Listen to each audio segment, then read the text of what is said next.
फलटणमध्ये डॉक्टरने आत्महत्या केली आणि माजी खासदारांच्यावर आरोप होता.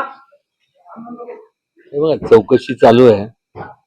खरं काय खोटं काय मला माहित नाही, पण दोषी कोणी जरी असलं तर व्यवस्थित पोलिसांनी किंवा जे काय शासकीय यंत्रणांनी चौकशी करावी.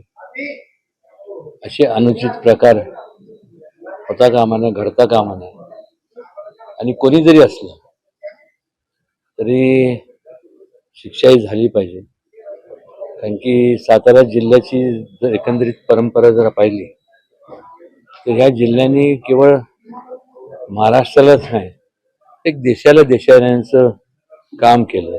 चव्हाण साहेबांच्या माध्यमातून असेल, असे नेते होऊन गेले.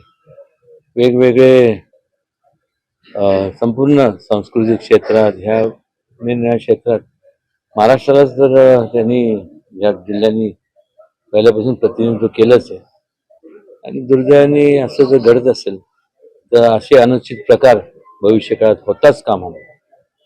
आणि त्यात करता मी उद्या मुख्यमंत्र्यांशी बोलणारच आहे, किंवा आज मला त्यांच्याशी संपर्क साधता आला नाही. पण मला खात्री आहे की त्यांनी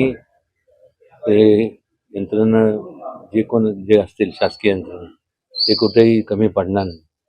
आणि माझं विनंती राहील संपूर्ण त्या भागातल्या, ज्या भागात या घटना घडल्या त्या भागातल्या लोकांना, तिथं ज्यांना काय माहिती असेल या संदर्भात तर त्यांनी जरूर ती माहिती इन्व्हेस्टिगेशन एजन्सीकडे द्यावी.